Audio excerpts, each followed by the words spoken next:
কখনো কি ভেবে দেখেছেন কেন কিছু মানুষ কম পরিশ্রম করেও অনেক সহজেই অর্থ উপার্জন করে, আর কিছু মানুষ এত পরিশ্রম করে তবুও ধনী হতে পারে না? তাহলে পার্থক্যটা কি? এ ব্যাপারে এক বিলিয়নারের একটা সাক্ষাৎকার দেখেছিলাম। তিনি বলেছিলেন, ধনী হওয়ার রেসিপি কোনো বইয়ে লেখা নেই।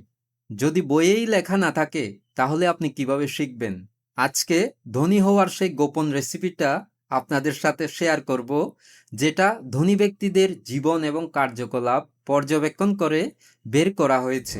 প্রথম, সময় বিক্রি করা বন্ধ করুন। ধনীরা সময় বিক্রি করে না, তারা সিস্টেম তৈরি করে। দ্বিতীয়, অদৃশ্য আয়ের সূত্র। ধনীরা একটা ইনকাম সোর্সের উপর নির্ভর না করে কয়েকটা সোর্স থেকে তাদের ইনকামের ব্যবস্থা করে।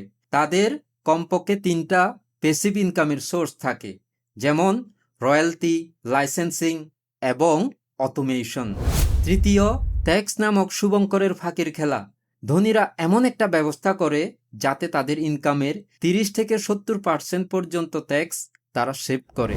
চতুর্থ, বিপদে বিনিয়োগের কৌশল।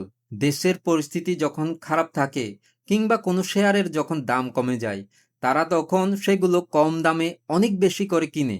ফলে যখন পরিস্থিতি স্বাভাবিক হয়ে যায়, দাম উঠে যায়, তখন সেগুলো তারা অনেক দামে বিক্রি করে।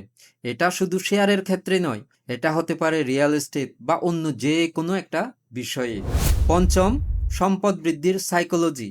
তাদের মাইন্ডসেটটা এমনভাবে গড়া, পৃথিবীর 99% মানুষ এটা নিয়ে চিন্তাও করে না, বা চিন্তা করলেও ধরে রাখতে পারে না।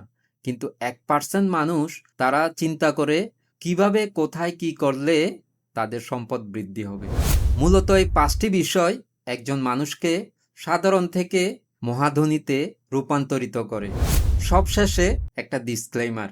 অনেকে প্রশ্ন করে, আপনার পক্ষে এভাবে অর্থ সম্পদ উপার্জনের পদ্ধতি শেখানো শোভা পায় না। আপনি বলবেন শুধু ত্যাগের কথা, দানের কথা। কিন্তু আমি মনে করি যারা পারিবারিক জীবনে, সাংসারিক জীবনে আছে, তাদের এই বিষয়গুলো জানা উচিত, যাতে তারা অর্থকষ্টে না ভোগে, যাতে তারা অভাবে না থাকে। কারণ পৃথিবীর সমৃদ্ধ দেশগুলো শুধু আচার ব্যবহার নয়, ধনের দিক থেকেও বেশি বিদায় তারা এত উন্নত। তাহলে আপনিই বলুন, আপনি কি চান না একটা উন্নত জীবন যাপন করতে? ভবতু সব্যমঙ্গলং।